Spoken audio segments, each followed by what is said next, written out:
everyone! Again, welcome na naman dito sa aking YouTube channel. Again, this is Yana and today is a vlog. Grabe! Ang ganda itong i-share ko sa inyo na pwede nating mautangan online kasi hanggang 250,000 pesos yung pwede nating mautang. At ang maganda pa dito ay sobrang legit talaga. Pwede nyo ngang ma-access online or pwede kayong makapag-submit ng inyong loan application online. Bago ang lahat, kung ngayon ka lang nanood sa aking mga videos or maaaring lagi kang nanonood pero hindi ka pa nakakapag-subscribe, abay chance mo na manalo ng isang cellphone, kaya mag-subscribe ka na nga po para makasali sa ating pag-giveaways na ini-announce ko po every 25th of the month. At let's get back to the topic. Ito na, isang bangko na naman na nag-o-offer ng personal loan. If declined sa bank and other loan apps, pwede niyong subukan yung ibang options. See the links sa description at sa comment section below. Click the link and apply.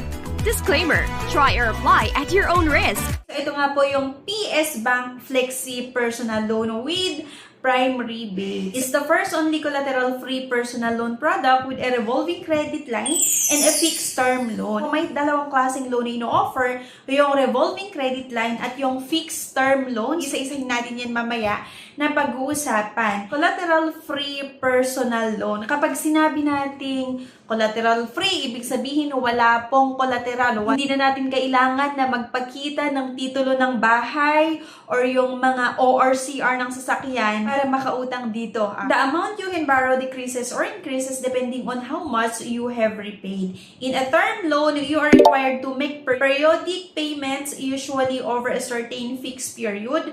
And the account also comes with an ATM card giving you access to day and night banking from hundreds of ATM nationwide. Applying is easy. You may apply through our online loan application by clicking apply now. Kung sakali na interested nga po kayo dito mga beshes, meron din po akong ilalagay na link na makikita nyo sa comment section para ma-route kayo mismo dito sa website or sa site nga ng PS Bank, and pwede nyo may explore itong klaseng loan na ino-offer nga po nila. Hindi lang naman flexi personal loan yung ino-offer ng PS Bank, pero sa tingin ko kasi ito yung isa sa pwede nating ma-applyan na mabilis ang approval. Pwede tayong mamili nga po kung ano yung gusto natin. It's either nga po yung revolving credit line or yung fixed term loan. So dito mga beshes, pwede tayong makautang ng 20,000 hanggang 250,000 pesos, diba? Para nga po sa revolving credit line transaction, the borrower may choose to pay, number 1, total amount due on the loan. Next, minimum amount due.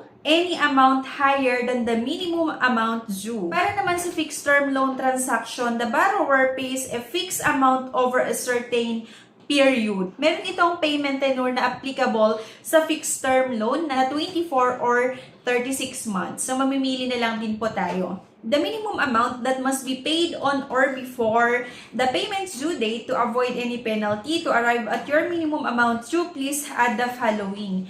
Meron po itong 5% of the total amount due of revolving loan, availment, or interest due, or 500, whichever is higher.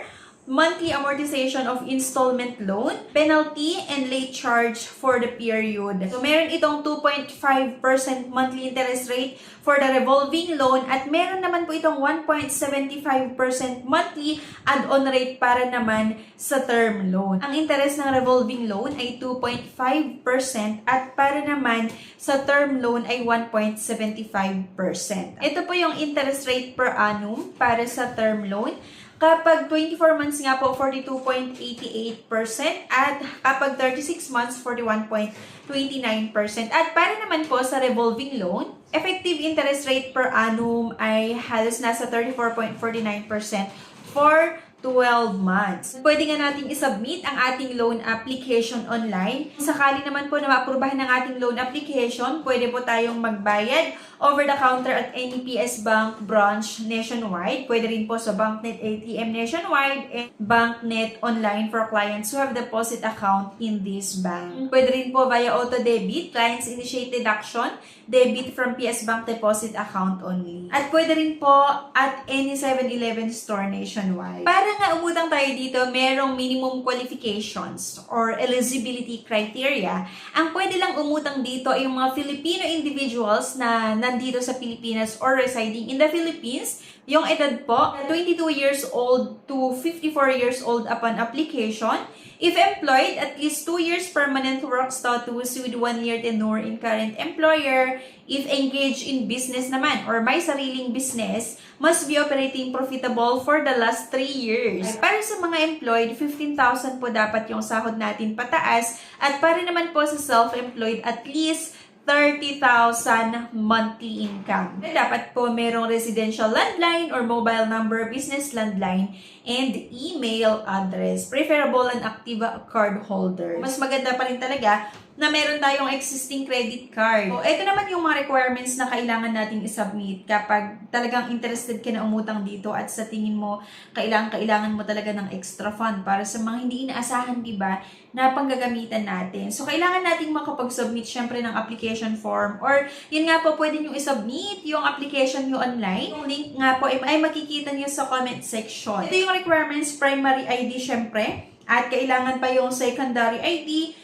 yung BIR Form 2316 for employed applicant at BIR Form 1701 naman para sa mga self-employed. For credit card holder, original copy of the last credit card billing statement with the client as the principal card holder. Para sa primary ID, pwede po yung Phil ID and various format of PhilSys Digital ID or ePhil ID. With 3 specimen signature po, kailangan. Kasi Philippine Passport ID, at syempre dapat may signature din po yan, yung driver's license, yung PRC ID, digitized postal ID, pwede rin po yung SSS ID, yung Unified Multipurpose or UMID ID, yung Voters ID, yung OWA, Overseas Filipino Workers ID, pwede rin, at yung Government Service Insurance System or sa GSIS. Yung secondary ID na pwede pa natin idagdag as a requirements. Pwede yung PWD ID, non-digitized Voters ID, yung Postal ID kahit non-digitized, yung National Bureau of Investigation and BI Clearance, yung Barangay Clearance Certificate ID, pwede rin po yung Police Clearance Certificate or yung ID, yung Company-Issued ID by private entities,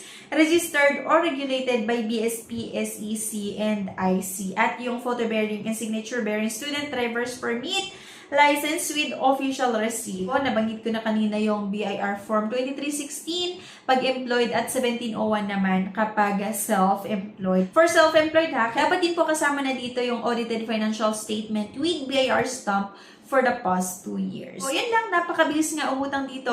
Kasi kung employed naman talaga tayo or may sarili tayong business, ay napakabilis lang din naman talaga i-provide itong mga requirements. 15,000 yung sahod kapag employed at 30,000 naman yung income or monthly income dapat kapag self-employed ka. Yan lang mga beshes, napakabilis lang din yung pag-process nito ng ating loan application. Hindi aabot ng 1 linggo kung talagang kompleto tayo ng requirements at qualified naman talaga tayo na utang. Kung mga interested nga, may link po ako na nilagay sa comment section. Click nyo lang yung link na yun para may reroute kayo mismo dito sa site ng PS Bank. And pwede nyo nga pong i-explore itong klaseng loan na ino-offer po nila. Hindi lang naman flexi personal loan, may iba pa. Pero kasi I think mas marami sa atin talaga yung naghahanap ng pwedeng mautangan ng pera. So yun lang guys. Anyway, thank you for watching. Please don't forget to click the subscribe button. Sana i-like nyo din po yung video na ito at i-share nyo sa mga kakilala nyo. At see you on my next vlog. Bye-bye! Subscribe na para makasali sa pa-GCash at cellphone giveaways na mai-announce every 25th of the month. Mechanics. 1. Find the 3 words in this video. 2. I-comment ang 3 words in order. 3. Like this video, subscribe, comment, and share. If declined sa bank and other loan apps, pwede niyong subukan yung ibang options. See the links sa description at sa comment section below. Click the link and apply. Disclaimer: try or apply at your own risk.